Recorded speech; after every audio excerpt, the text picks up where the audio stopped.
Hey. Hey, you are at Nutrition for Optimal Immunity, a workshop and conversation we are going to have all about the connection between nutrition and immunity.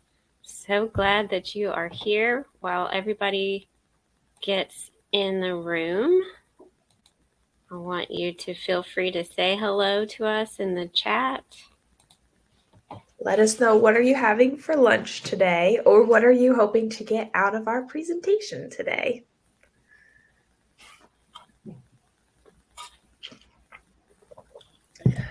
Ask about lunch because I haven't had lunch yet, so I'm just looking for inspiration. Lucy, there's lots of inspiration in this presentation today.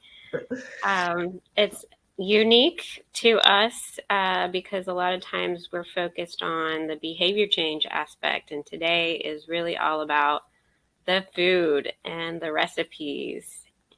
So we are offering a meal plan to everybody, a little kind of in the middle of the session, so stay tuned for that. If you love recipes, we got you covered.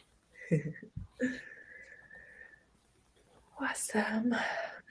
Everybody's still getting settled in. Don't forget your water, because, when we start talking about water, you're going to want some nearby.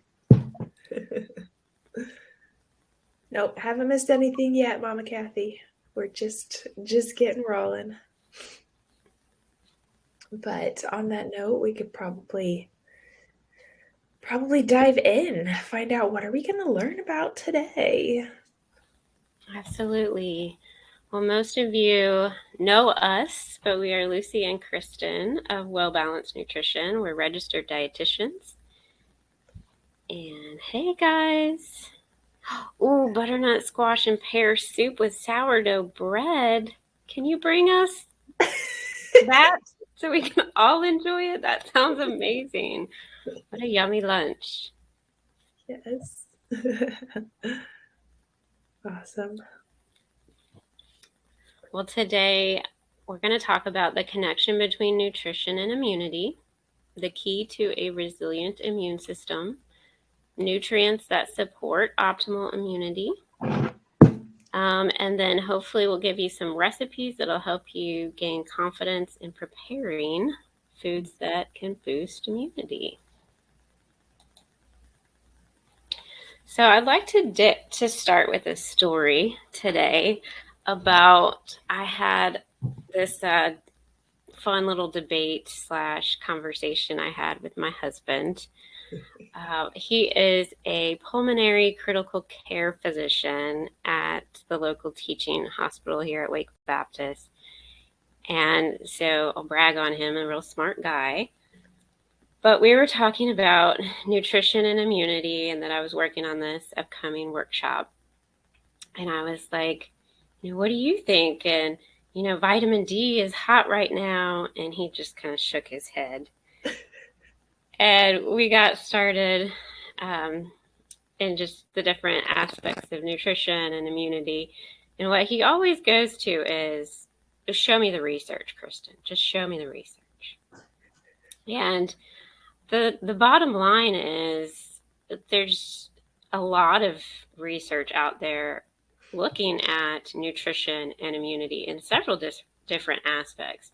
So scientists are really still, in some ways, trying to figure out the different roles that it plays.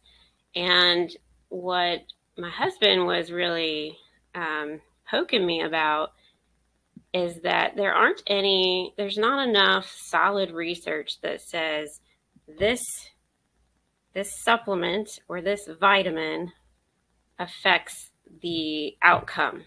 So he's all about outcomes. Like, did someone stay alive? Did someone get this disease? Did someone get this virus? So we know that there is no evidence that nutrition can prevent or cure anything, right? Not from that A to B line. So my argument to him back is that, well, nutrition is one of the multiple factors that determines our immune response. And I don't expect us to really find those point A to point B studies.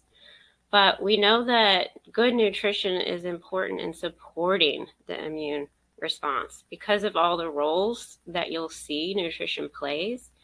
If we're lacking those things, then our immune response could be weakened and we could be susceptible or not as strong at fighting infection. So while I can't show y'all the research that says this will prevent you from getting a cold, or this will prevent you from, or take this supplement and it'll do that, I can walk you guys through what that connection is.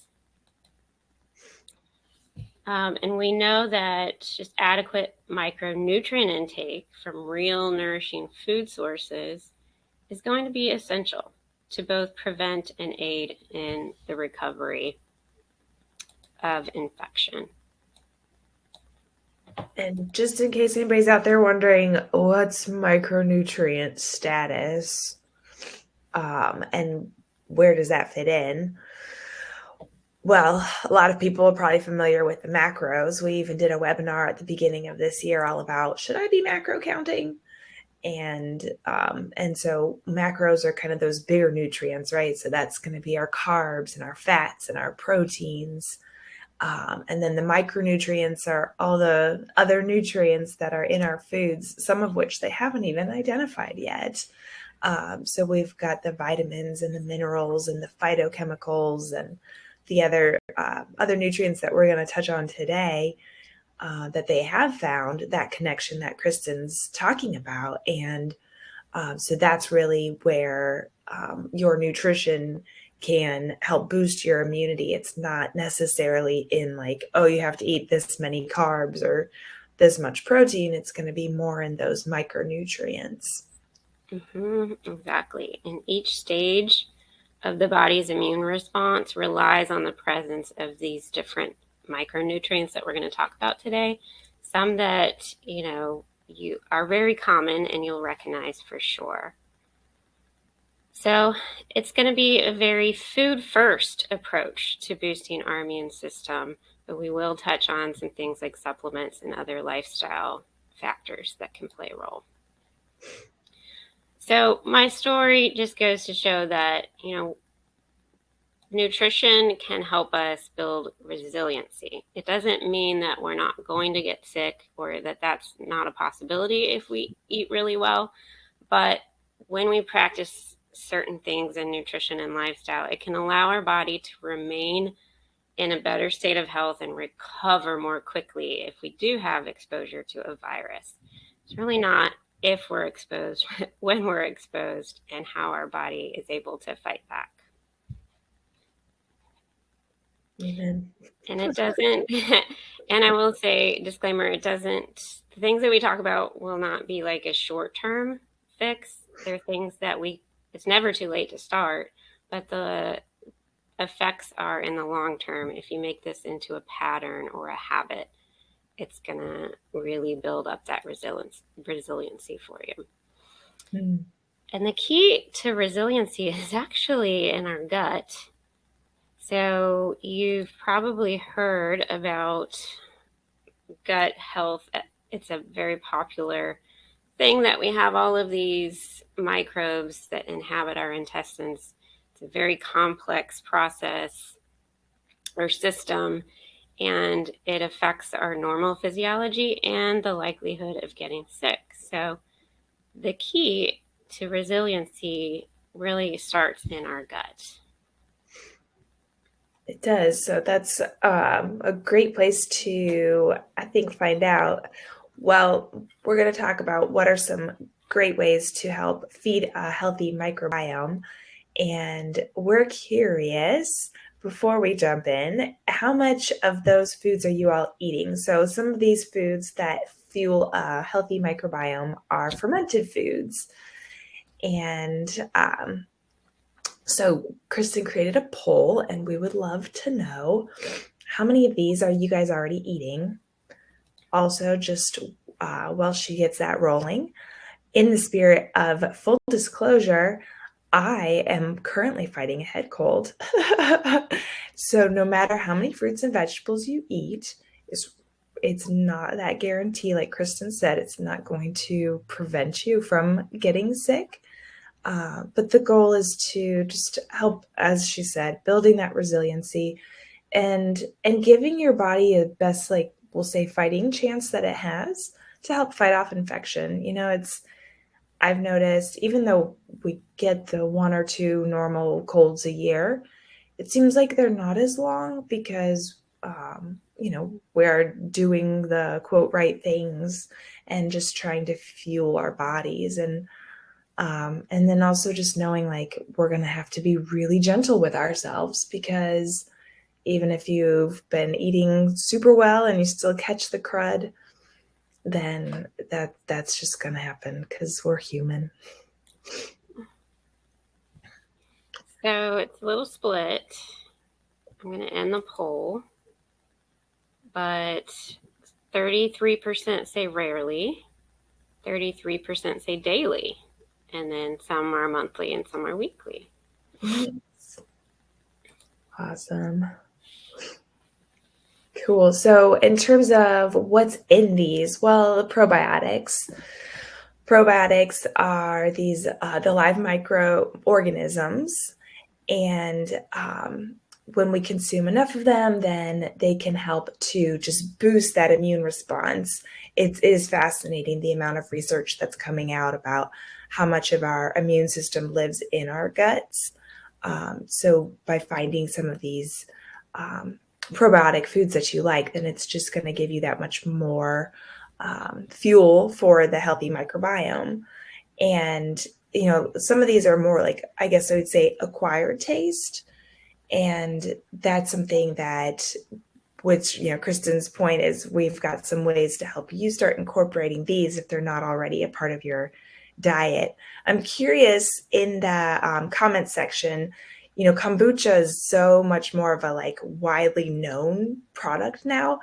If you just type a 1 in the chat box, if you've tried kombucha, and maybe 2 ones if you've tried it and you like it, because it can be a bit of an acquired taste. I brewed kombucha for a few months, I think, and then it got overtaken by fruit flies, which was super gross.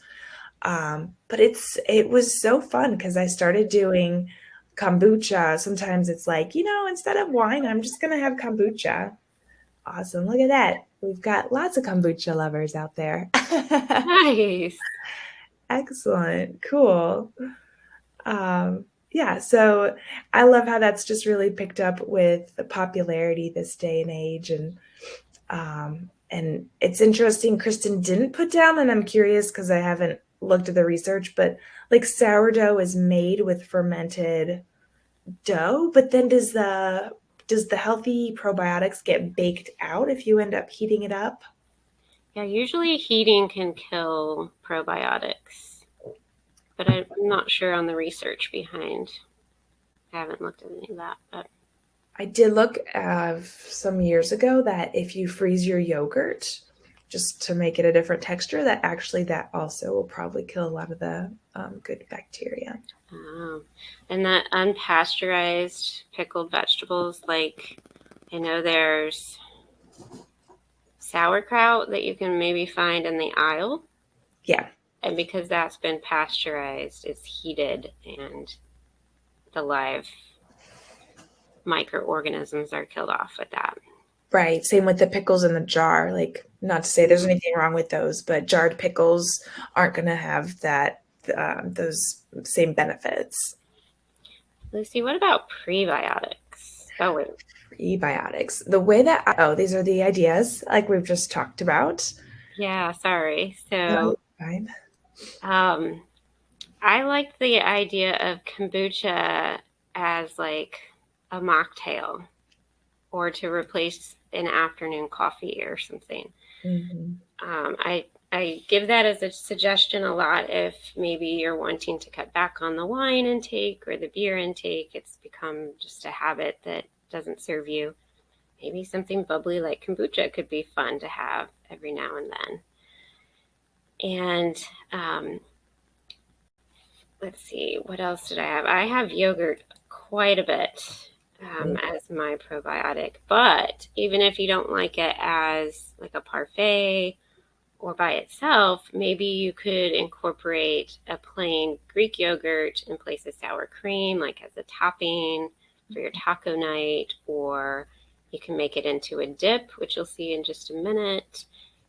And kefir or kefir, I never know the right way to say that, but is a fermented milk product that could just swap out the liquid in your smoothie to make that.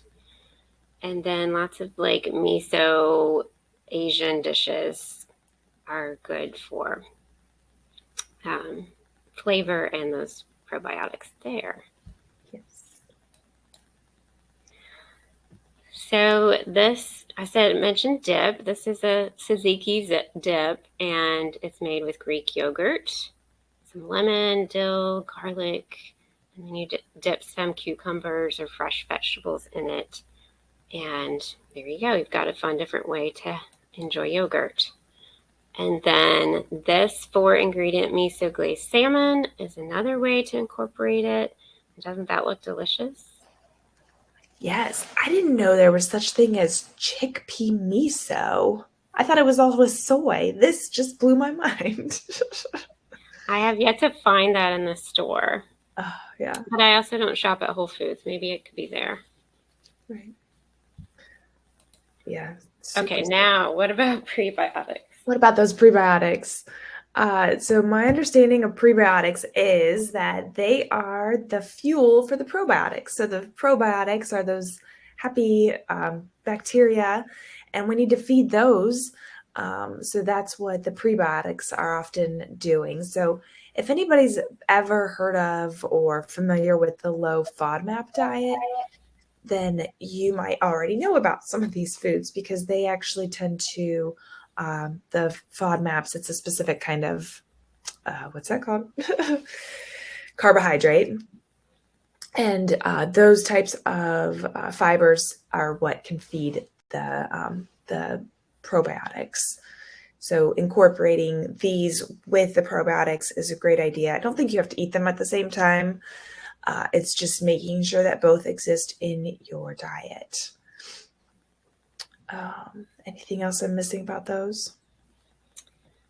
No, just the fun fact that most prebiotics are fibers, Mm-hmm. but not all fiber is a prebiotic.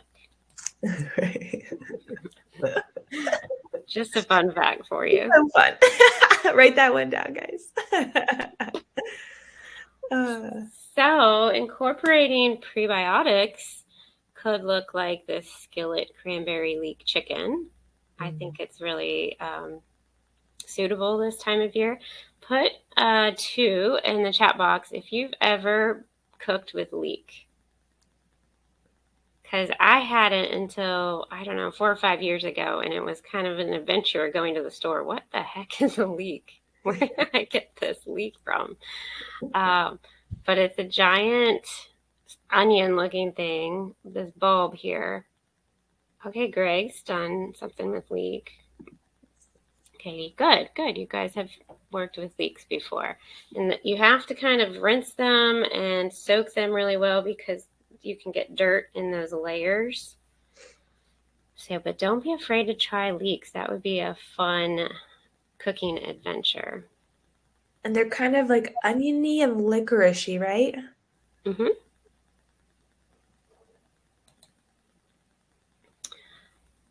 Bone broth. This one I had never heard, so I'll just be honest, y'all. This was news to me, and given how I feel this week, I'm going to the store after this and buying bone broth because I don't feel like making it. Yes. Bone broth supports immune functions in gut and contains a compound that can work to really break up any phlegm or mucus in the chest. So it's really great if you're sick, but also just to incorporate in the wintertime as an immunity boosting food. It's also really healthy for the gut. And you can make it on your own with the carcass of, if you ever do a whole chicken or even a whole turkey. But luckily for us, I don't make bone broth at home either, you can buy really great brands now. They have a variety of brands at the store, and you can just sip on bone broth. You could incorporate it in your soups. It does have a different, like a more full flavor than your chicken broth. So some people just like to sip on it or have it in between meals.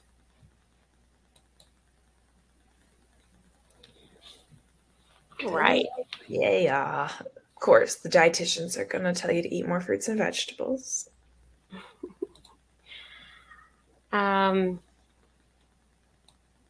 So step number 2 is to fill up on nutrient-rich foods.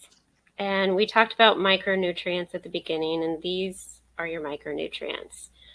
And like I said, we're going to focus on a food-first approach here. So let's go through each one of these. So vitamin D, super hot right now. Everybody's saying that you got to get your vitamin D. They're relating it to COVID, and the studies are out there, but again, there really isn't any definitive conclusion from research about supplementation of vitamin D. There are promising effects of vitamin D supplementation, but the research just isn't solid.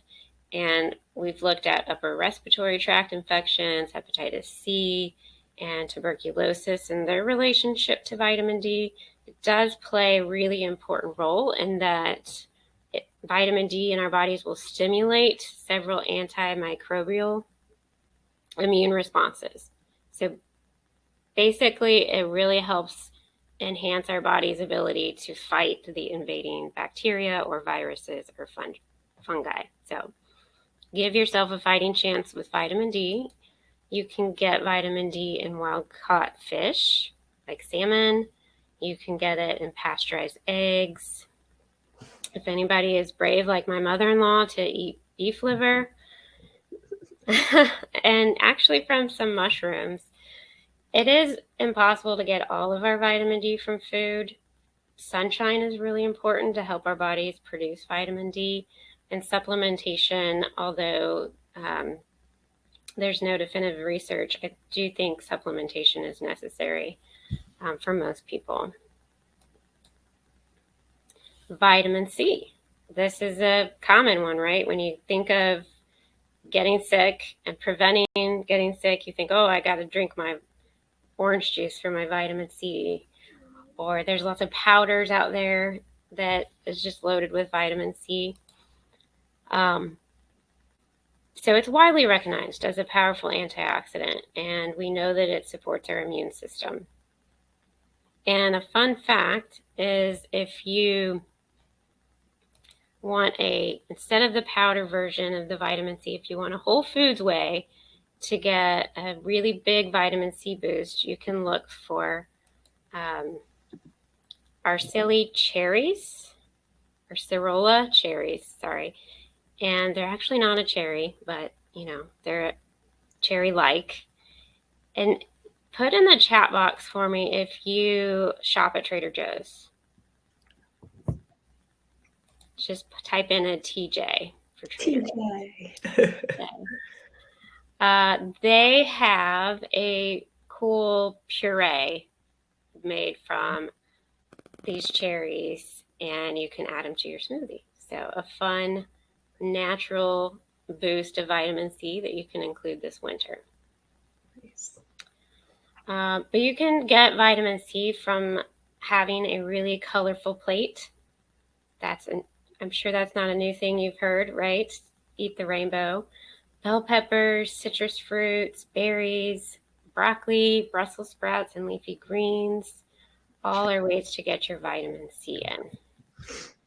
It is also good to know that vitamin C, similar to our probiotics, are a bit heat sensitive. I actually had a friend who used to steam all of her vegetables in a little bit of water on the stove, and then she would drink the water. I don't think that it helped because it would still already be, but she did that, and I was like, okay. But anyhow, vitamin C is usually more available when it's fresh instead of cooked. Good point. So if you like Brussels sprouts, even if you don't like Brussels sprouts, you got to try this recipe. Shaved Brussels sprout salad. When you add a little bit of sweetness with the dried fruit in there and some crunch of the nuts, and I even added some goat cheese to mine last night. And that kind of combination really takes away like any strong bitterness of the Brussels sprouts. And then we've got this kale citrus salad that can help you get your vitamin C in with the oranges and quick dressing. So yum, yum. How about zinc? You probably have heard of zinc for immunity as well. It is a powerful antioxidant, anti-inflammatory, and plays a role in our cells in terms of immunity. And we can get zinc from seafood, grass-fed beef, dark meat chicken. So if you're only doing chicken breasts, maybe this is your time to try chicken thighs, because zinc is more present in the darker meat. Yogurt, raw cashews, or chickpeas. So again, with supplements, there's no definitive research about zinc supplements. We know that not having enough, that deficiency, can definitely impair immune function, but too much is also not good for the immune system either. So just be careful when you think about these in terms of supplements. And that's why food first is a nice, safe way to do it. That's a good question. So the canning process is definitely a heating, it uses heat. So I would say it reduces the vitamin C, but it also can enhance some other antioxidants in it as well. Yep. Quercetin is another fun micronutrient. It's actually a polyphenol that comes from plants, and it has been shown to reduce the incidence and severity of the upper respiratory tract infections, of symptoms. And it also, when combined with vitamin C, which is done naturally in nature, it can benefit your immune system.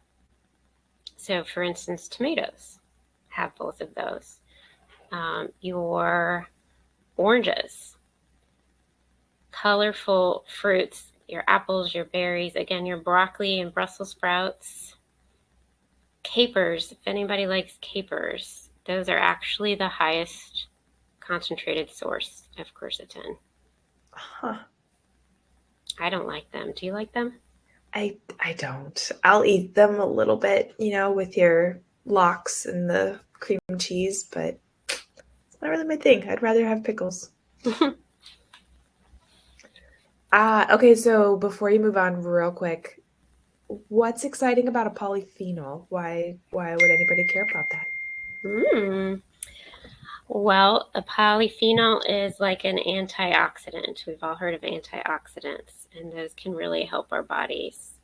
And it's a plant chemical that protects the plant and therefore can protect us when we eat the plant.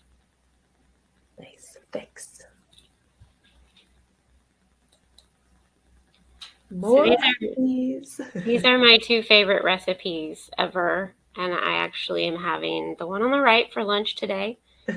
This is a Mediterranean chickpea salad with cucumbers, colorful bell peppers giving you your vitamin C, your chickpeas giving you your quercetin, and your zinc. And then on the left, you've got your yogurt for your probiotics. You've got pumpkin seeds. You've got colorful berries. So these are my two favorite ways to eat the rainbow.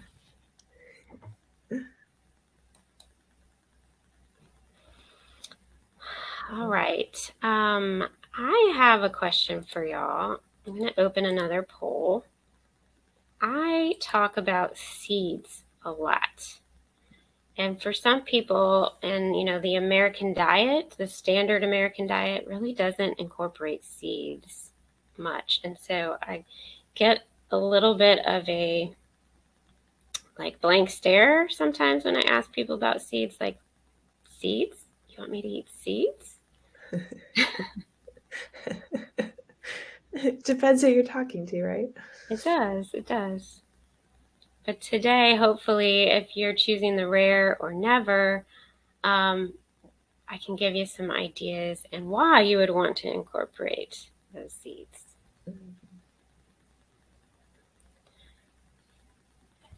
So, all right. Monthly for about half of you, okay? And daily for a quarter of you, rarely or never. Cool. Okay. So, omega-3 fatty acids, they're essential. We need them. And they serve as nourishing calories for our immune system. And they're the building blocks, really, to our immune system of the cells. And there are two primary types of polyunsaturated fats that you'll hear about, EPA and DHA. You've probably at least heard those or seen them. And these you can get through the wild-caught fish, and that's why they recommend 2 to 4 servings of wild-caught fish per week. But A, wild-caught fish is expensive, and B, it's really hard to find sometimes.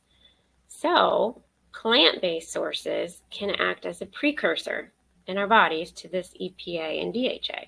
So our bodies can make it from the nutrients we receive in the seeds. So ground flax seeds, hemp seeds, walnuts, pumpkin seeds, these things can help us get the precursors to these omega-3 fatty acids that are really important for the building blocks to our immune system. Are there still nutritional benefits to whole flax seeds? No, you've got to grind them up. Sorry. So how do you use seeds in your daily routine? Well, I actually had this as a snack today. I had apples with nut butter and hemp seeds on it. It's a super easy way to incorporate seeds. It's just anytime you're using a nut butter, sprinkle on some hemp seeds. And this goes for kids too. I do that with my kids, and you can call it sprinkles, you can call it whatever, but it's simple to just do even a teaspoon of those on top of something. Chia seed pudding is really fun to try. Usually incorporates some milk, your seeds, and then you flavor it up. The recipe we're giving you all today is for the Black Forest chia pudding. Doesn't that look tasty?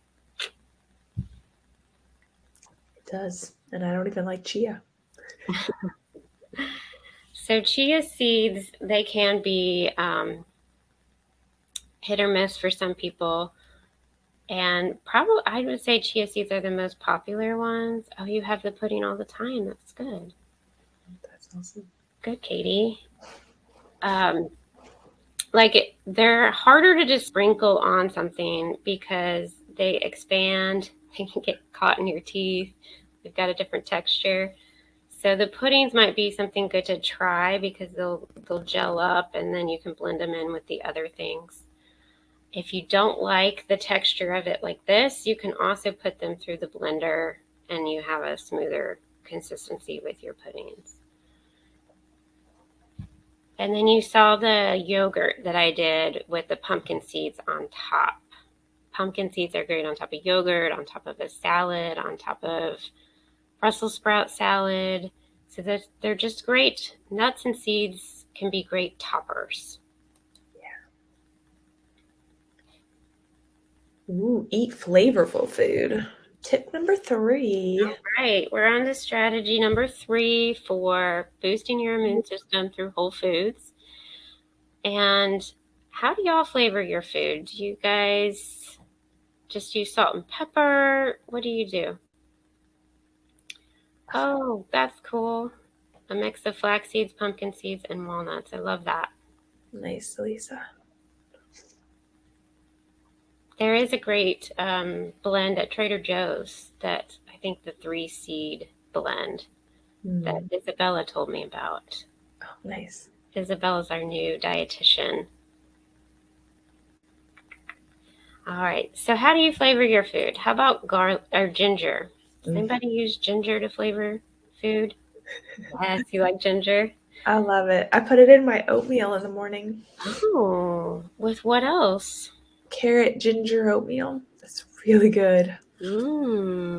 And y'all know you can keep it. I don't know if this is already in here, but ginger doesn't last that long on the counter. So you get like that bulb, and it can take a hot minute to get through a whole bulb of ginger. And Rachel Ray taught me years ago that you can actually just like wash it, dry it, and pop it in the freezer. And then whenever you're ready to use it, you can take out your grater, or if you have a microplane, one of my favorites, then you can just grate some ginger into your stir fry, smoothies, oatmeal, whatever. And it's really easy. And like a lot of people feel like you have to peel off the outside, but honestly, if you're grating it, you don't even know it's there. So you don't have to worry about the fibrous edges. Love it. Thank you. Yeah. That's a good tip about the freezer. Yeah, it lasts a lot longer. I've had to throw away a couple moldy pieces of ginger before. Oh, interesting. Mine just shrivels up into nothing. And yeah, that my antimicrobial thing. Same with the ginger and the garlic. I had when my son started to get sick, I had more of the crunchy granola people like, yeah, use ginger, use garlic, and put it in oil and then let it seep for a while. And then you can drop that into their ears to be a natural antimicrobial. Yeah, ginger and garlic both for a long time have been recognized for these properties. And so it makes it perfect to flavor our food with to get those immune and health benefits. So garlic has been used to treat and prevent respiratory infection. And it contains this allicin compound that has antimicrobial properties. And one cool hack here is that when you use fresh garlic, you can kind of crush it, and that opens up kind of creates the compound's availability for your body, right? So crush it and then leave it. Let it sit there for 10 to 15 minutes. So if you're making a recipe that calls for garlic, crush it and chop it first. Let it sit there and then add it, because that is going to enhance the available allicin, which is the powerful antimicrobial for you to consume and reap the benefits inside your body. Nice. Isn't that neat? That is neat. And then just a disclaimer too, that especially if you're thinking about supplements or doing large doses of garlic, that you want to talk with your physician about that, or your pharmacist, because it can interact with some medication.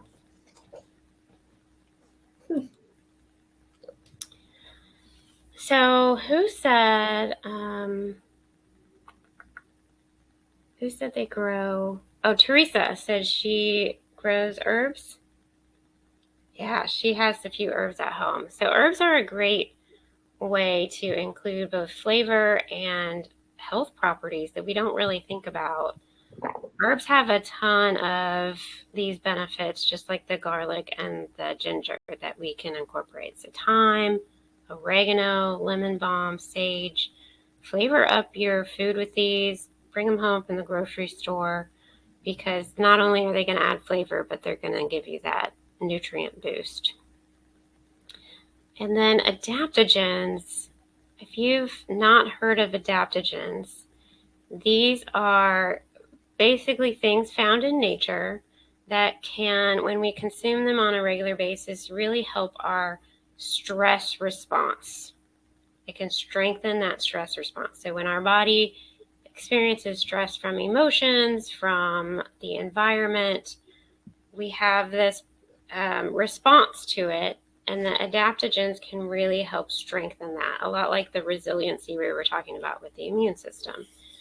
And I think ashwagandha is probably the most popular one. You can get an ashwagandha tea, an adaptogen tea that's just out there on the market. That would be a fun way to incorporate adaptogens just into your regular winter routine. Interesting. So that begs the question, what does it look like to incorporate all of this and put it onto our plate? Well, the first thing you'll see is that you've got your well-balanced plate and it's colorful, right? We've got half of the plate full of fruits and vegetables and brightly colored plants. We've got whole grains and some seeds and nuts in there for the healthy fats as well. And then you've got a quarter of your plate full of those protein foods that are also going to provide things like zinc for your immune system. And then you can incorporate those fun things like the fermented foods here and there, and the bone broth to sip on, and maybe a little bit of supplements. And we'll talk about that in a minute.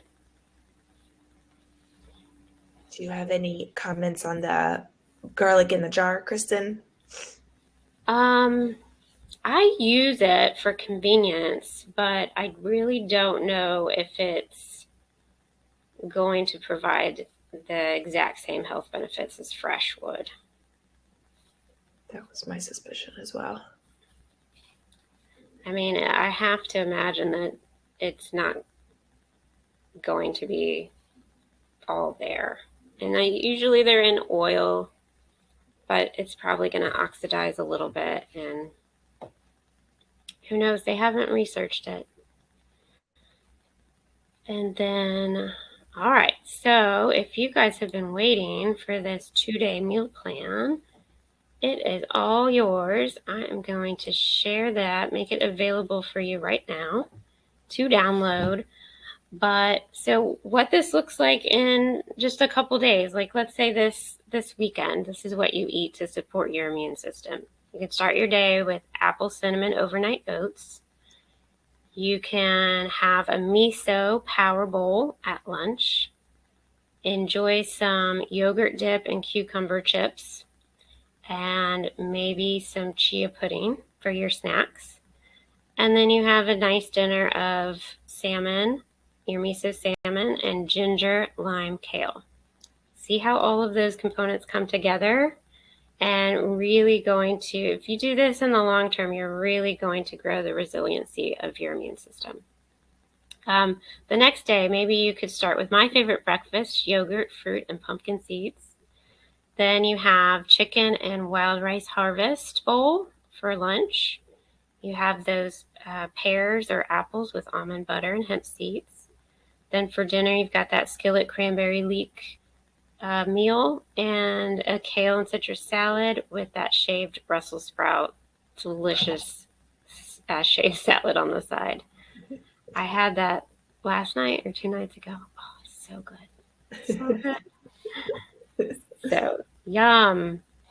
What do you guys think about all of this, all of these components coming together? Does this, put a 1 in the chat box if this looks like something you could eat, that you could do this thing, you could get these nutrients in your regular day. And I'd like to know which recipe you guys are most excited to try. I've made my own tzatziki, and it really was really easy, and I just haven't gone back and done it again. But I'm pretty excited. I'm gonna go search out some of that chickpea miso. I'm going online because I don't know where else I'd find it. There you go. Yeah, I'll look too because I'm curious. Any suggestions to add to the breakfast option that aren't eggs? It's funny. I think we have this conversation regularly because Kristen and I, you should know the answer already, right? It's we don't actually believe that you can only eat breakfast foods at breakfast. So having one of those, like the miso salmon at breakfast, totally approved. Personally, I'm thinking I might have tomato soup and grilled cheese for breakfast the rest of the week.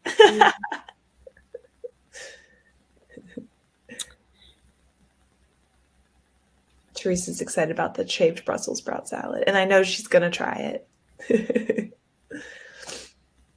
Enjoy it. All right. Okay, y'all. Well, we've done our first 3 tips. We're going to wrap it up with tip number 4. And this is less about the food and more about those lifestyle practices. So, it's definitely important to focus on staying hydrated. That, water is our elixir of life, and it can help keep flushing out the body and eliminating toxins. So really being able to continue staying hydrated is important. And some people really need to know a number. And, it's kind of just getting in as much as you can. If you can focus on at least those 64 ounces that they recommend, that's a great place to start. If that's easy, then maybe shoot for another 8 ounces a day.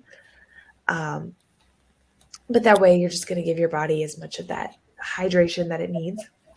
So I put a poll out there to see, how are you guys doing with your water intake? Are you drinking 1 to 2 cups a day, 3 to 4 cups, 5 to 6, 7 or more?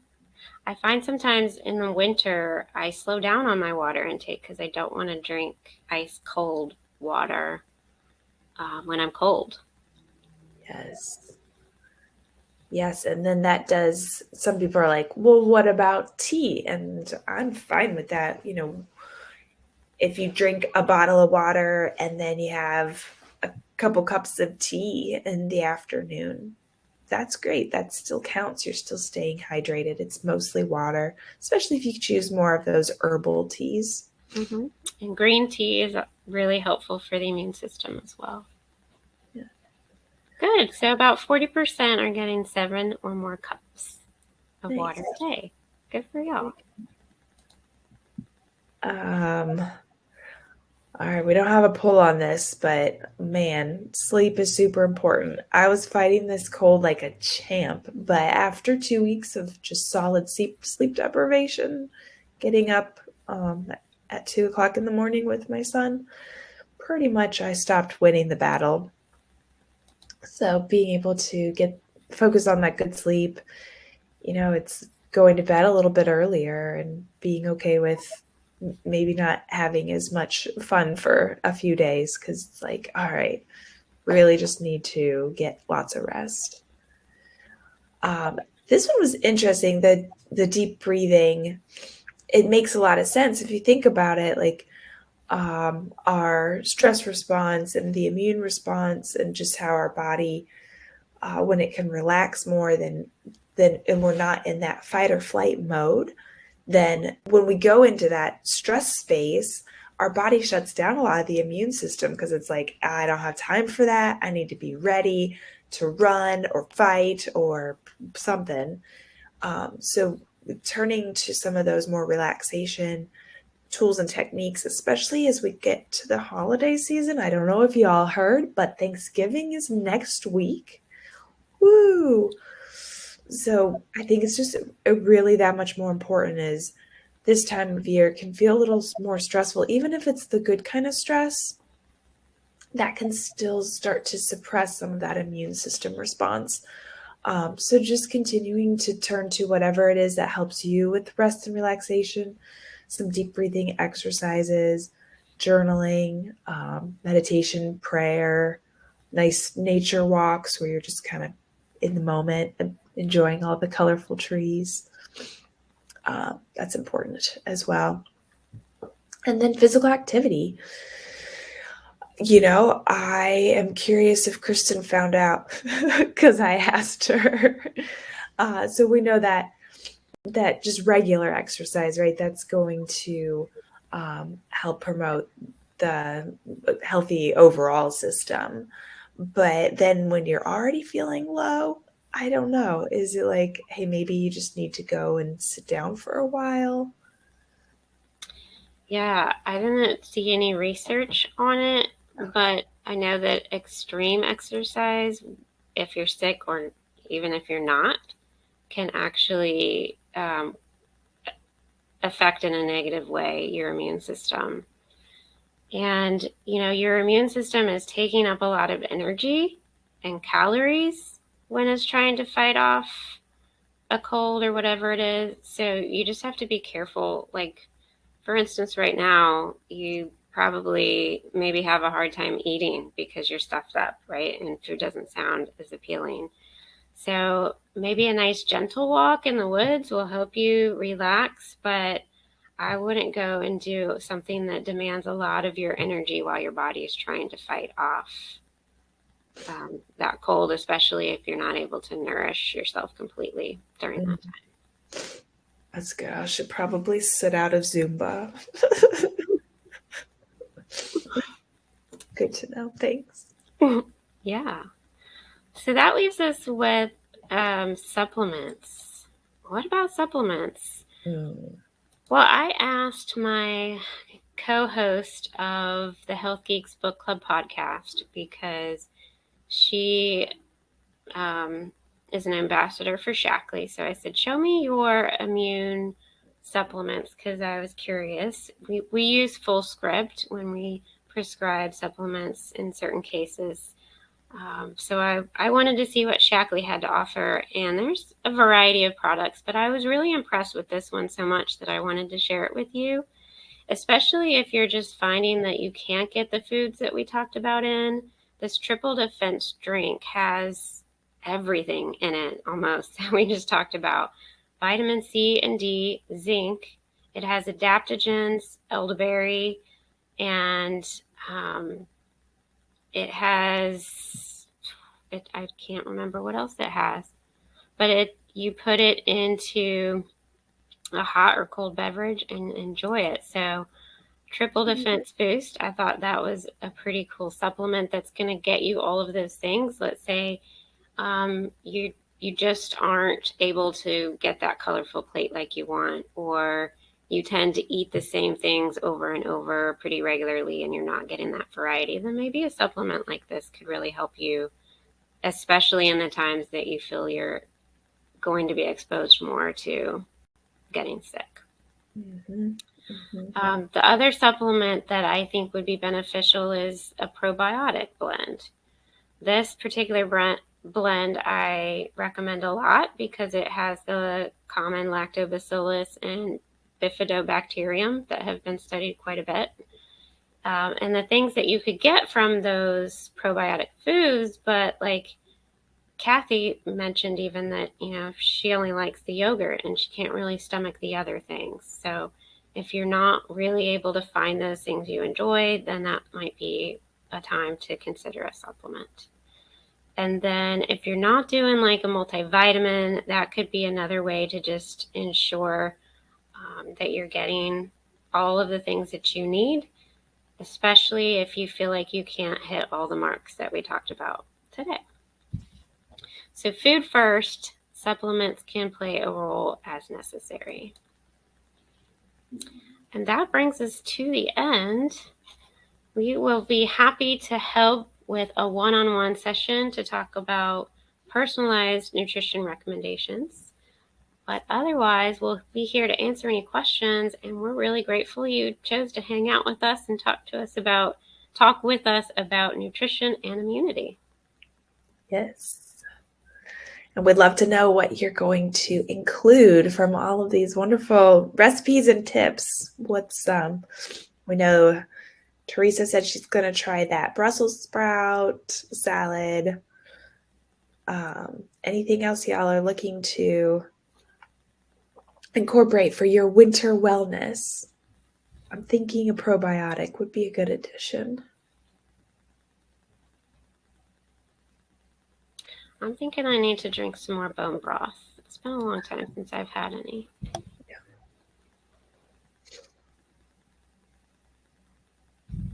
Also, you did a good job talking about some Trader Joe's stuff. I'm like, I gotta find out where there's a Trader Joe's near me.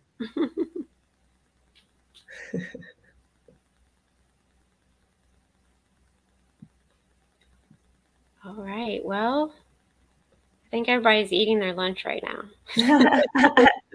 They're just all excited. We made them hungry. Right.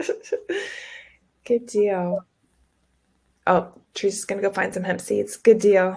Yeah, if you've got a Costco membership, they have the giant bag. Lifetime supply. Yeah, the challenge really that I hear is finding a small amount. If you're just trying it out, people don't want to buy like a big giant bag. Right. So if you know of any place to get a smaller one, let me know. Good point. I'm surprised Trader Joe's doesn't have that. Probably do. I don't know how big that bag is of the 3 seeds. Yeah. But the nice thing about hemp seeds is they're really, what's the right word? Like they just kind of, you don't really notice them. Yeah, they're very neutral. Yeah, very neutral. Thank you guys. Thank you for coming. Have a great day. Stay healthy. That's right. Healthy and hydrated. Oh, good. Elise's going to do some smoothies with seeds. Ah, nice. Oh, I think that sounds very colorful. Coconut water. You could do a probiotic thing with the coconut water too.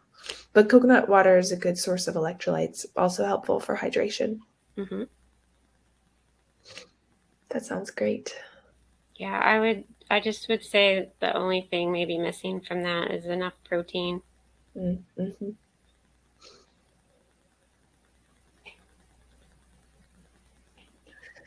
All right. Well, we are going to wrap up. Thank you again. It's good to see everybody or chat with everybody. And we'll see you next time. Don't forget to connect with us. That's right. And until our next year, next webinar, enjoy the journey and happy holidays. That's right.